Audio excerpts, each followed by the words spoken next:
ત્રીજને દિવસે આવે એની યાદી રામગીરી બાપુએ દર મહિને કરી. આપણે તો એની તિથિ આવે ત્યારે વર્ષની યાદી કરીએ, પણ રામગીરી બાપુએ એની યાદી દર મહિને કરી. તો આવું ગુરુથી લગ્ન ક્યારે લાગે? ગુરુથી લગ્ન લાગવી બહુ કઠણ છે. અને ગુરુ એ કહ્યું એ માર્ગે હાલવું એથી કઠણ છે. સહેલું, પણ આપણે હાલવું નથી. એટલે આપણને લાગે કે ભાઈ આ કઠણ છે. પણ આ ગુરુને માર્ગે હાલે એને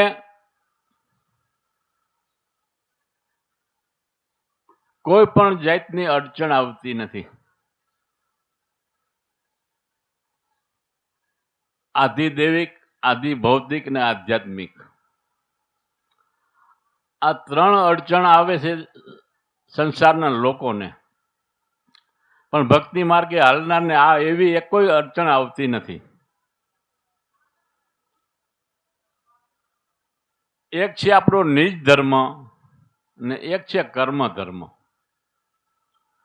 ગુરુએ આપણને કર્મ ધર્મમાંથી છોડાવી અને નિજ ધર્મ ઓળખાવ્યો. જ્યાં સુધી સદગુરુ નહોતા મળ્યા ત્યાં સુધી આપણે કર્મના ધર્મ માનતા હતા. કોઈ 11 રહી એને આપણે ધર્મ માનતા હતા, કોઈ હવન કરી તો એને આપણે ધર્મ માનતા હતા, કોઈ પૂરાને નિવેદ કરી એને આપણે ધર્મ માનતા હતા, કોઈ માતાજીના નિવેદ કરી એને આપણે ધર્મ માનતા હતા, કોઈ દેવોના નિવેદ કરી એને આપણે ધર્મ માનતા હતા. પણ દેવી અને દેવોને આપણે જોયા ખરા? કોઈ દિવસ સન્મુખ જોયા? કોણ દેવ્યું ને કોણ દેવ? આપણા દરેક હૃદયની અંદર દેવ અને દેવીઓનો વાસો છે. શુદ્ધ ભાવ આપણા જે થાય એ બધા દેવો છે, અને શુભ વૃત્તિ દેવી છે. આપણી અંદર દેવ અને દેવીઓ છે, અને આપણે બાયણે જોયા નથી અને એને ગોતીએ છીએ. હવે દેવ અને દેવીઓનો વાસો ક્યાં? તો કે સદગુરુના ચરણમાં. સદગુરુના ચરણમાં 33 કરોડ દેવોનો વાસો છે. સદગુરુનું ચરણ સેવી લઈએ એટલે બધાય દેવી દેવતાને સેવી લીધા. એક સાધ્ય સબ સાધ.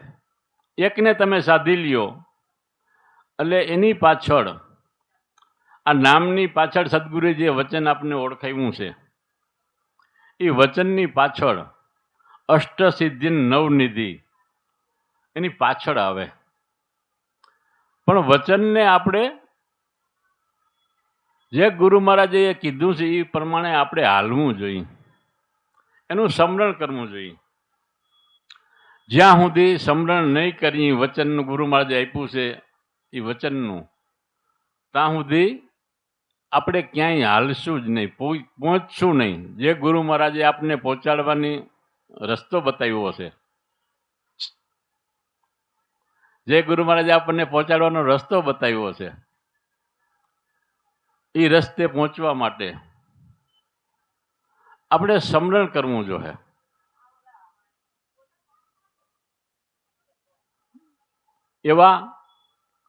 એવા સાત સાત સોનમાં ગુરુજી દર્શાણા રે, સાત સાત સોનમાં ગુરુજી દર્શાણા રે.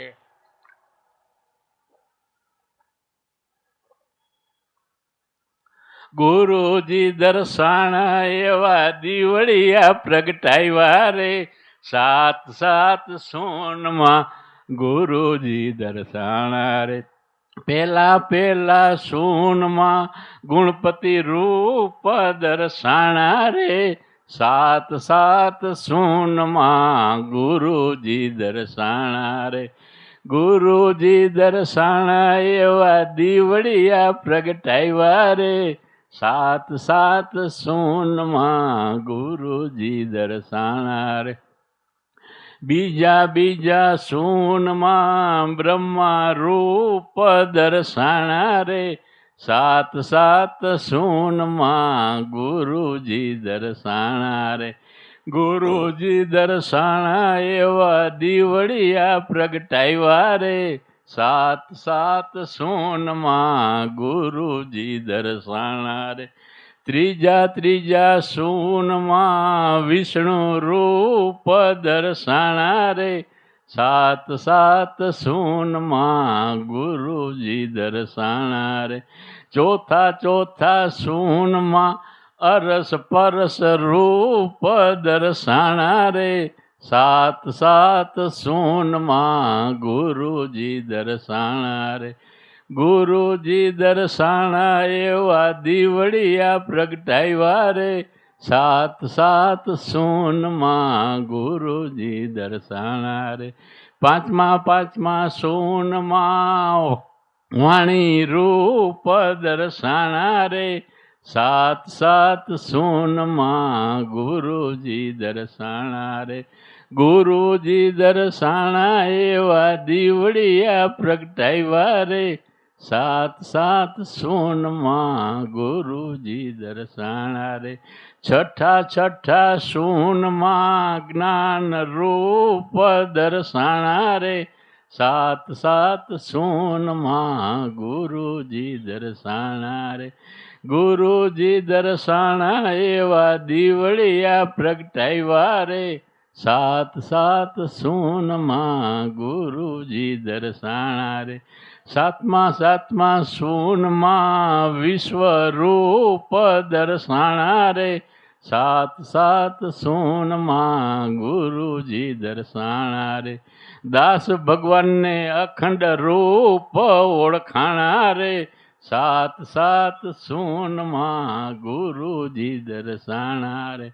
ગુરુજી દર્શાણા એવા દીવડિયા પ્રગટાવ્યા રે, સાત સાત સૂનમાં ગુરુજી દર્શાણા રે. ગુરુને ક્યાં જોવા આપણે? ગુરુને જોવા ક્યાં? ગુરુ હયાત છે ત્યાં સુધી તો આપણે જેને માણી શકીએ. ગુરુ વહી ગયા પછી એને જોવા ક્યાં?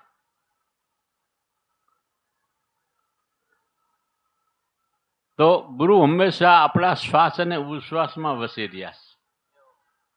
ગુરુ આપણા શ્વાસ અને ઉશ્વાસમાં વસી રહ્યા છે.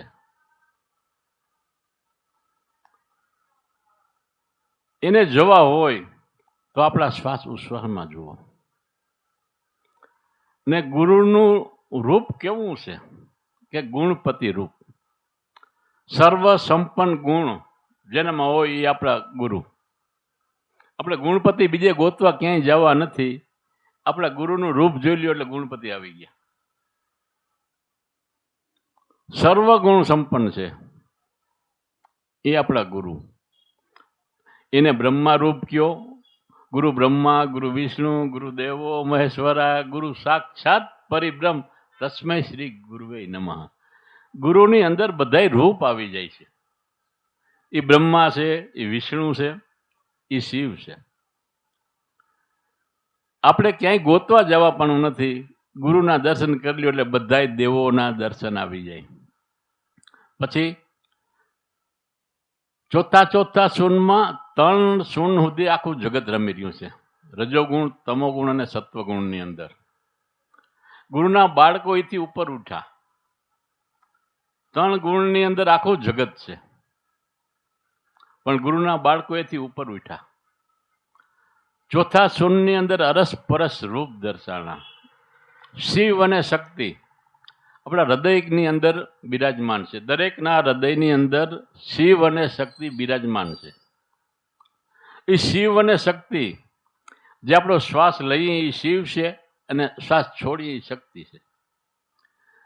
એ શિવ અને શક્તિ આપણે શિવ સ્વરૂપ છીએ, પણ આપણે જ્યાં સુધી આપણું ભાન નહોતું ત્યાં સુધી આપણે જીવ થઈને રખડતા હતા. સદગુરુએ આપણને શિવ સ્વરૂપ બનાવ્યા છે. જ્યાં સુધી આપણો જીવ ભાવ હતો ત્યાં સુધી આપણે દેહને હું માનીને ફરતા હતા. દેહ હું છું, હું ફલાણી જાતિનો છું, હું સ્ત્રી છું, હું પુરુષ છું. આ દેહ ભાવમાંથી સદગુરુ છોડાવે છે કે તું દેહ નથી, દેહ તારે રહેવાનું મકાન છે. એ દેહ ભાવથી છોડાવનાર સદગુરુ છે. જીવ શિવ તજે અજ્ઞાન નિર્માલ્યમ સોહમ ભાવે પૂજ્યતે. દરેક જીવ છે શિવ સ્વરૂપ છે, પણ એનું અજ્ઞાન છે ત્યાં સુધી એનો જીવ ભાવ ટળતો નથી. જીવ ભાવમાંથી સદગુરુ આપણને છોડાવે છે. તો જ્ઞાતિ ઉપર ઉઠતા આપણા પાંચમા શૂન્યની અંદર આપણી અંદરથી વાણી પ્રગટ થાય. આપણો અનુભવ હું ગુરુને માર્ગે હાલ્યા પછી આપણો અનુભવ હું અનુભવના ઘરમાં જવું જોઈએ આપણે. પણ ક્યારે જઈ શકશું? કે જ્યારે સદગુરુએ આપણને ધ્યાનમાં બેસવાની વિધિ બતાવી, એ ધ્યાનમાં બેસવું અને શ્વાસની આરે સ્મરણ કરશું, ત્યારે આપણે એ ઘરમાં જવા હે. આપણે વાણી ત્યારે પ્રગટ થાય આપણી અંદરથી. એ ઘરમાં જવા હે અને એ ઘરમાંથી આપણી વાણી પ્રગટ થાય. વાણી પ્રગટ થયા પછી આપને જ્ઞાન થાય કે આ સત્ય છે ને અસત્ય છે. પછી આપણે અસત્યની અંદર કોઈ દી નહીં પડીએ. જેમ રાત્રે એક કારું ચીથરું રસ્તામાં પડ્યું, આપણે હરફ દેખાય, પણ જો અંજવાળું કરીને જોઈ તો એ સાપ ન હોય ને આપણી ભ્રમણા ભાંગી જાય. એમ સદગુરુએ આપણે આ નામનું અંજવાળું આપ્યું છે. સદગુરુએ નામનું અંજવાળું આપ્યું છે. એ નામની લાઈટ કરો એટલે સત્ય ને અસત્ય સમજાઈ જાય. નામની લાઈટ કરો એટલે સત્ય ને અસત્ય સમજાઈ જાય આપણને. અસત્ય માર્ગે કોઈ દી આપણે જઈએ નહીં. તો જ્ઞાતિ આગળ ગયા એટલે વિશ્વની અંદર ગુરુ સ્વરૂપ સિવાય કાંઈ છે નહીં. આખા વિશ્વમાં તમે જ્યાં જોવો ત્યાં તમારા ગુરુનું જ સ્વરૂપ આવે. આ સ્ટેજે આપણે પહોંચવાનું છે. પછી અખંડ રૂપ ગુરુનું ઓળખાઈ જાય. આ સ્ટેજે પહોંચવા માટે આપણે મનને એકાગ્ર કરવું પડે. પહેલા મન, બુદ્ધિ, ચિત્ત અને અહંકાર સ્મરણ કરતા કરતા આપણું મન શૂન્ય થાય, આપણી બુદ્ધિ શૂન્ય થાય, આપણું ચિત્ત શૂન્ય થાય ને આપણો અહંકાર જ્યારે શૂન્ય થાય ને ત્યારે સુરતાનો જન્મ થાય. આ ચાર અંતઃકરણ જ્યારે શૂન્ય થાય ત્યારે સુરતાનો જન્મ થાય. એ સુરતા સદગુરુએ આપેલો નામને વર્ષે. જે સદગુરુએ આપણને નામની ઓળખાણ કરાવી એ નામને ત્યારે આ સુરતા વર્ષે. સ્વયંવર સદગુરુના દેશમાં પરણે શબ્દને સુરતા નાર. આ સદગુરુએ આપણને આની હારે લગ્ન કરાવ્યું છે, શબ્દ હારે સુરતાનું. એ સુરતા શબ્દની અંદર એકરૂપ બની જાય ત્યારે નાદનો જન્મ થાય. આપણી અંદર નાદનો જન્મ થાય. સદગુરુએ તો આપણને એની શક્તિથી નાદાનું અનુસંધાન કરાવ્યું, નાદની ઓળખાણ કરાવી, પણ આપણે હવે ત્યાં પહોંચવાનું છે. એ તો ગુરુની કૃપાથી આપણે નાદ સંભળાણો. હવે આપણે ત્યાં પહોંચવાનું છે. તો એ નાદ સંભળાય એટલે સુરતા મટી જાય અને નામ અને નાદ બે રહીએ. નામ અને નાદ બે રહીએ. એ નામ છે જ્યારે નાદની અંદર સમાઈ જાય ત્યારે શક્તિનો જન્મ થાય. એ શક્તિનો જન્મ થાય એટલે નાદ અને શક્તિ બે રહીએ. નાદ અને શક્તિ જ્યારે નાદ શક્તિમાં સમાઈ જાય ત્યારે આપણું સ્વરૂપની ઓળખાણ થાય. હું કોણ છું, હું કોણ છું, આપણા સ્વરૂપની ત્યારે ઓળખાણ થાય. આટલે સુધી આપણે બધાને હાલવાનું. અમે તો કંઈ બાયરું નહીં, એટલે હાલ્યા વિના હું ભારો.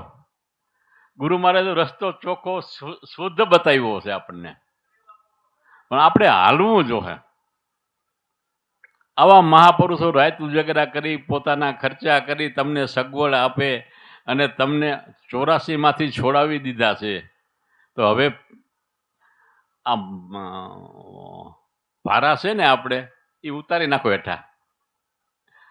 જે ભારા છે આપણને છોડાવ્યા છે એ ભારામાંથી હેઠા ઉતારી મૂકી અને ગુરુ મહારાજની ટ્રેનમાં બેસી જાઓ. તમે સીધે સીધા એ ઠેકાણે આપણને પુગાડી દે. આપણે કોઈ પણ અજ્ઞાન આપણું નહીં રહે. ને ગુરુ મહારાજનો સત્સંગ બહુ મહત્વનો છે. જ્યાં સુધી જીવતા છે ત્યાં સુધી ગુરુનો આનંદ લઈ લ્યો. પછી તો જો હું હવે અમે ભોજા બાપાના આનંદ લીધા છે એ શબ્દો આમાંથી અત્યારે નીકળે છે, અમારા શબ્દો નથી. આ ભોજા બાપાએ અમારા અમને પાયું છે એ એના જ શબ્દો નીકળે છે. એની હયાતીમાં જેટલો અમે આનંદ લીધો, ગુરુની હયાતીમાં આનંદ લઈ લ્યો એની મોજ છે. બોલો સતગુરુ દેવની જય, ઉગમેશ્વર દાદાની જય, સોનલ માતાની જય, ભોજલ સાહેબની જય, ઉગમ ભોજની જય.